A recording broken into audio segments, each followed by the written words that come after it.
ہاں یہ بھی اچھا سوال ہے آپ کا. اس کا تو بنیادی طور پہ نفسیاتی تجزیہ کرنے کی ضرورت ہے کہ کیونکہ آپ دیکھیں یہ بنیادی طور پہ بہت غیر فطری چیز ہے کہ ایک عام آدمی کو آپ اربوں روپیہ دیں اور کہیں کہ بس یہ سب پیسے تمہیں مل جائیں گے تو اپنے آپ کو مار دو, تو وہ کہے گا کہ جب میں زندہ ہی نہیں ہوں تو میں نے کیا وہ کرنا ہے. اچھا اس میں آپ یہ دیکھیں کہ آپ کو معلوم ہی ہے, اخبارات بتاتے ہیں کہ عام طور پر دہشت گرد 17 سال کے, 16 سال کے, 20, 22 یہ عمریں ان کی ذرا دیکھیے, یہ ٹین ایج سے نوجوانی کی طرف جاتے ہوئے یہ نوجوان ہیں, ان پہ بھی بہت دکھ ہے. ظاہر پہلے تو وہ اپنے پر خچے اڑاتے ہیں اور پھر سب, تو ان کو ایک برین واشنگ کی جاتی ہے, یہ ایک جذباتی عمر ہوتی ہے, بہت ساری چیزیں. اچھا اس کو نفسیات کی اصطلاح میں کہتے ہیں انڈوکٹرینیشن, یہ ہم فلسفی آف ایجوکیشن میں بھی پڑھاتے ہیں کہ سمجھا کے پڑھائیں بار بار نہ. اب یہ دیکھیں کہ بعض اوقات ایڈورٹائزنگ وغیرہ اس سے پازیٹیو فائدے بھی اٹھاتی ہیں. ایک چیز آپ بار بار کہیں نا, بار بار کہیں تو ہو سکتا ہے شروع میں آپ اس کے لیے تیار نہ ہوں, with the passage of time وہ آپ کی ایک سجیسشن بن جاتی ہے اور وہ آپ کی انٹرنلائز بھی آپ کر لیتے ہیں. ٹھیک ہے جی, تو ایک تو میں سمجھتا ہوں کہ ایک تھوڑا سا عمر ایسی ہوتی ہے ان کی اور بنیادی وجہ جو ہے, اور دوسرا یہ ہے کہ بار بار ایک چیز کو کہہ کے اور پھر مس انٹرپریٹ کر کے دین کو کہ تم یہ کام کرو اور ہم تمہیں یقین دلاتے ہیں کہ تم سیدھے جنت میں جاؤ گے. اب خود بتائیے یہ جنت میں جانے والا کام. بالکل, اور انہوں نے دکھائی ہوئے ہوتی ہیں تصویریں جنت کی, کہ ایسا کہ آپ کو لگتا ہے کہ مطلب برین واش اچانک سے کسی بھی بچے کو پکڑ کے 16-17 سال کے اور جی کچھ سیشنز ہوئے اور جی برین واش کر دیا اور وہ تیار ہو گیا, یا اس کی بہت شروع سے تربیت چلی آ رحی ہوتی ہے؟ ہاں جی, ایک دم سے نہیں ہو سکتا, ایک دم سے کیونکہ بہت غیر فطری چیز ہے اپنے آپ کو مارنا اور خودکش وہ کرنا, اور اس طرح کہ آپ کی مطلب ایون جسم کا بھی میرا خیال ہے کوئی حصے نہیں ملتے ہوں گے, تو یہ ایک دم سے نہیں ہو سکتا. اس کے لیے وہ جو لوگ یہ کر رہے ہیں خدا انہیں نیکی کی ہدایت دے, اور میں تو کہہ رہا ہوں غارت کرے انہیں, کیونکہ سب کو انہوں نے وہ کر دیا. تو اگر تو یہ ہے کہ اس کے لیے اتنا آسان نہیں ہے.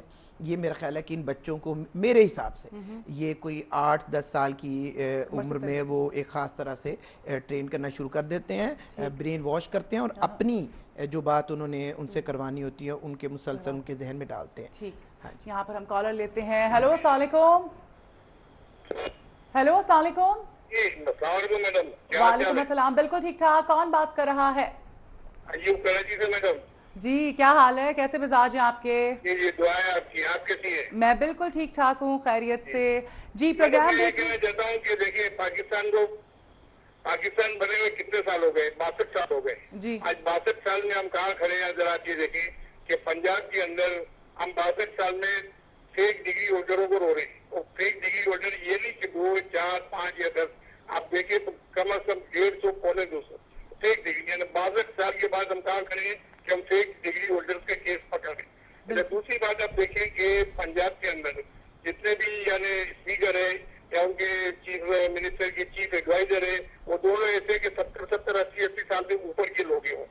تیسری چیز آپ دیکھیں کہ مشرف کے دور میں آپ اس کو جتنا بھی ڈکٹیٹر کہیں, برا کہیں, بھلا کہیں, لیکن میں نے اس کو یہ دیکھا کہ کبھی بھی کوئی منسٹر اس میں نہیں آیا, یعنی جو دفاع کرتا تھا وہ خود ہی کرتا تھا. اب آپ یہاں دیکھیں کہ 50-70 اگر زرداری کے منسٹر ہے تو بجائے کوئی بات کرنے کے وہ زرداری کے دفاع میں لگے رہتے ہیں. اسی طرح پنجاب کے منسٹر ہے وہ کوئی اپنی بات کرنے میں چیف منسٹر نواز شریف کے دفاع میں لگے رہتے ہیں. تو آپ مجھے بتائیے کہ یہ جو حادثے ہو رہے ہیں یہ نہیں ہوں گے تو کیا ہوں گے؟ ہمارے جو فوکس ہے وہ کہیں اور ہے. ہم تو لوگوں کی یعنی شخصیتوں کی ہم وہ دفاع کر رہے ہیں. آپ دیکھیں کہ 70 کے 70 منسٹر جو زرداری کیے ہیں وہ اس کے دفاع میں لگے رہتے ہیں. نواز شریف کے جتنے منسٹر ہیں وہ اس کے دفاع میں لگے رہتے ہیں. ان کے محکمے کیا ہے, یہ کبھی محکموں پہ بات کرتے ہیں آگے؟ ٹھیک, بہت شکریہ کال کرنے کے لیے آپ کا, بہت شکریہ. جی اب آپ نے دیکھا پوائنٹ آف ویو, عوام کیا سوچتے ہیں. میں ان سے بھی اگری کرتا ہوں کہ اس وقت اب دیکھیے کہ پچھلے کئی سالوں سے دہشت گردی ہو رہی. اب یہ ہے کہ وہ جو مسجدیں نہیں بچیں, شاپنگ پلازا نہیں بچے, تو اب وہ بھی جگہیں نہیں بچیں کہ جو بہت زیادہ عافیت کی. داتا صاحب کے بارے میں آپ کو معلوم ہوگا کہ کئی چھوٹے شہروں گاؤں سے نا کئی میں نے دیکھا کہ مزدور اور کسان یہاں لاہور میں آتے تھے, انشاءاللہ آگے بھی آتے رہیں گے, یہ وقتی طور پہ وہ ہے, اور ان کو دہاڑی جب نہیں ملتی تھی نا تو وہ بھوکے کھڑے رہتے تھے. یہ تو خاص طور پہ چونکہ ہمارے ایک دوست نے اس پہ بہت کام کیا, اگر دہاڑی نہیں ملی تو پھر وہ کھانا بھی نہیں اس نے کھایا ہوا, بس صبح گھر سے جو کھا کے. یہاں پہ ایک غریب پرور بھی ہوتے ہیں نا صوفیہ, تو یہاں پہ روٹی مل گئی, کھانا مل گیا 2 منٹ کے لیے, باقی سب لوگ دھتکار رہے ہیں, وہ وہاں پہ ایک غریب آدمی کھانا کھا رہا ہے, آرام کر رہا ہے, وہاں جا کے لنگر کھانے پہ آپ سوچیں کتنے, آپ سوچیں غریب جو تھے وہ اس سے مفید ہو رہے تھے, وہاں پہ لنگر لگتا تھا, اتنے لوگ تھے جو وہاں پہ کھانا کھاتے تھے, مزارات اور اس طرح کی جو عبادت گاہیں ہیں وہ بھی محفوظ نہیں. اسی حوالے سے ہم نے ایک پیکج بنایا ہوا ہے, آئیے آپ کو دکھاتے ہیں.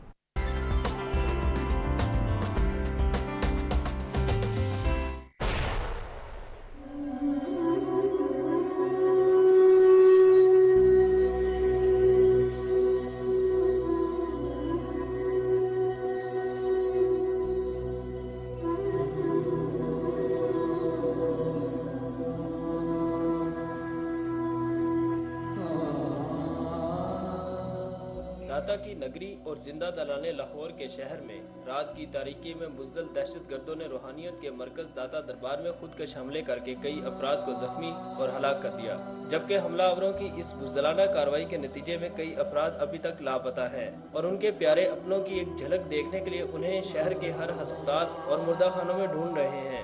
میرے ابو ہیں کل داتا صاحب گئے تھے, وہ ہر جمعے رات جاتے ہیں, بلا ناغا جاتے ہیں, کہیں پہ بھی وہ ہوں اگر ٹھیک ہیں کہیں پہ بھی ہیں وہ ہم سے رابطہ کریں, ہم بہت پریشان ہیں. داتا صاحب اگے بھی آ جاندے سی اور رات دا کوئی نہیں ملن ڈیا, محلے 'ਚ بھی سارے پتہ کیتا ہے, ہسپتال بھی میں سارے ویکھ آئی ہاں, ہن میں ایتھے آئی ہاں, میرا تے اپنا دماغ نہیں ہن کام کردا پیا. سانحہ داتا دربار میں لاپتہ ہونے والے زیادہ افراد کی تعداد ایسے زائرین پر مشتمل ہے جو ہر جمعرات کو داتا دربار حاضری دینے کے لیے باقاعدگی سے یہاں آتے تھے. گزشتہ شب گھروں کو واپس نہ لوٹنے والے زائرین کے لواحقین کی امید بھری نگاہیں انہیں ہر جگہ ڈھونڈ رہی ہیں, لیکن اپنے پیاروں کی تلاش میں ناکامی کی بنا پر ان کے دلوں کو کسی طور چین نہیں مل رہا. میرا ایک بھائی مقبول حسین کراچیوں آئے نے, تے انگلش 'ਚ انہاں لکھا لسٹਾਂ ਦਾ ਪਤਾ ਨਹੀਂ ਲੱਗ ਰਿਹਾ. ਕੱਲ ਜੁਮੇਰਾਤ ਸਲਾਮ ਕਰਨਾ ਨੇ, ਅਜੇ ਤੱਕ ਵਾਪਸ ਨਹੀਂ ਲੱਭ ਨਹੀਂ ਰਹੇ. ਬੱਚੇ ਕਰਾਚੀੋਂ ਮਿੰਟ ਬਾਅਦ ਫੋਨ ਕਰੇ ਜਾ ਕੇ ਪਤਾ ਕਰੋ, ਸਮਝ ਨਹੀਂ ਲੱਗ ਰਹੀ ਕਿੱਥੇ ਨੇ. ਇੱਥੋਂ ਪੁੱਛਨੇ ਕਹਿੰਦੇ ਜੀ ਬਾਹਰ ਲਿਸਟ ਲੱਗੀ ਪਤਾ ਕਰ ਲਓ.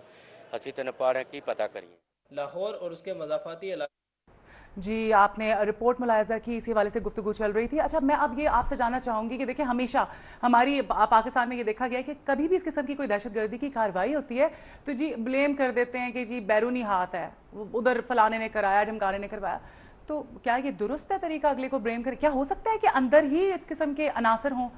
ہاں نہیں بالکل آپ ٹھیک کہہ رہی ہیں, یہ تو اپنی ذمہ داری ادا نہ کرنے کا ایک بہانہ ہے. ٹھیک ہے جی, اگر میں یہ کہہ دوں کہ غلطی تو مجھ میں تو غلطی نہیں ہے, وہ جو میرا مخالف ہے وہ بالکل غلط آدمی ہے اور یہ ہے ویسے, تو اس کا مطلب یہ ہے کہ پرابلم میں ریزالو بھی نہیں کرنا چاہتا اور اپنے اندر جھانکنا بھی نہیں چاہتا.